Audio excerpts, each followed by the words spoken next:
regardless of N passing, regardless of the petition going through. And I'd like clarification for the city attorney and anybody else that would be willing to clarify it. They can build 1,300 houses, 1,380 houses. I said this 2 weeks ago, and I'm saying it again. From what I understand, they can build 1,380 houses regardless. No matter what happens, they can build those. So those can be built tomorrow, as long as they set it up. I got a hold of the League of Cities, and I've got all the laws from the last 2 years, since 2018, about affordable housing.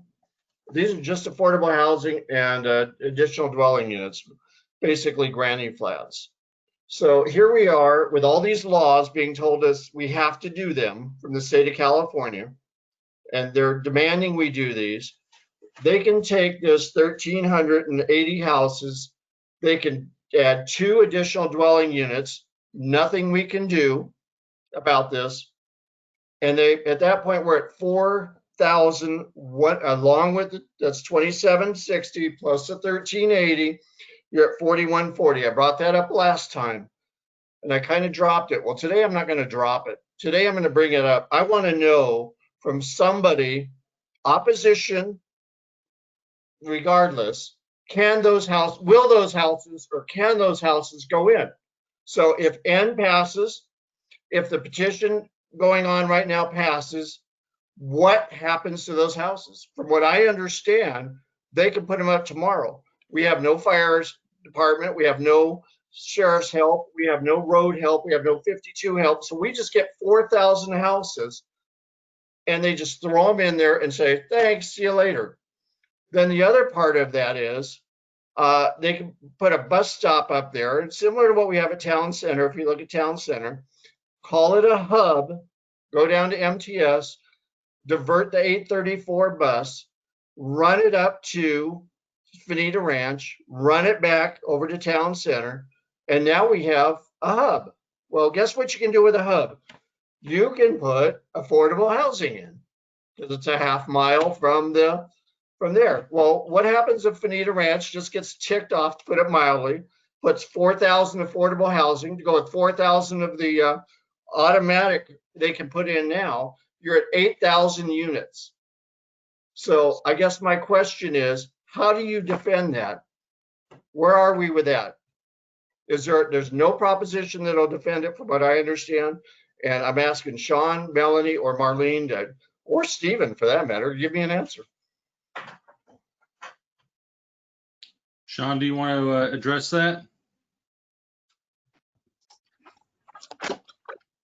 I'll respond and then Melanie can jump in because it's really more in Melanie's shop. But the council member is correct in the sense that the current general plan, as you know from the previous project, allows the development of up to the number, the 13 whatever number that the council member mentioned, under the current general plan, and that would not be affected by the various referendums or initiatives that are being circulated. So if an application were filed consistent with the current general plan, that would be something that would be consistent with the current general plan, wouldn't require a general plan change. And I think Melanie can comment on the other aspects of the question.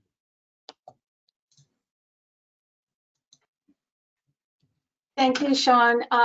So Sean just laid the groundwork. Our housing element already acknowledges the construction of 1,395 units. 15 of those are live work units, and I'm referring to the Barrett American approval at the time.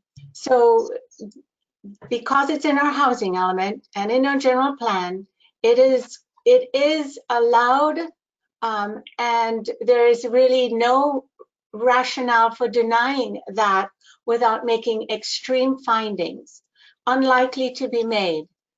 The lots that are supporting the 1,380 units are large lots. They were at the time intended to be move-up estate housing mimicking what the city of Poway has done. For a very long time, that was the vision for Fanita Ranch. Today, not so much. Today, it's a compact development with smaller lots for the most part.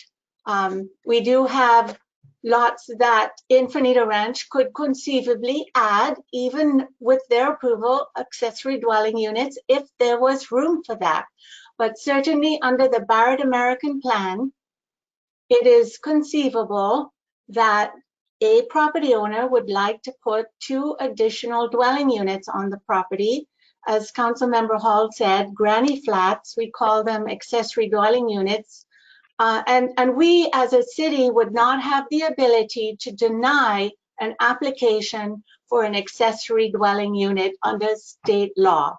So yes, the number of units could be multiplied significantly under the old Barrett American Plan, and potentially even a little bit more under the HomeFed plan. But the way that specific plan has been developed, it makes it less possible.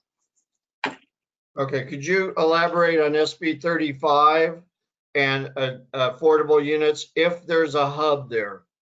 So if there's a hub, then there is an effort underway to create a California Environmental Quality Act exemption for development of affordable housing within, you said half a mile, Councilmember Hall, it might even be a quarter mile of that hub.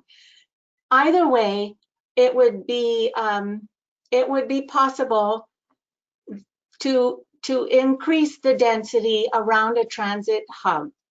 And that would be contingent upon a developer proposing something to us and us, taking a look at it, but difficult to deny. Our hands would be, our scope would be limited. You are correct.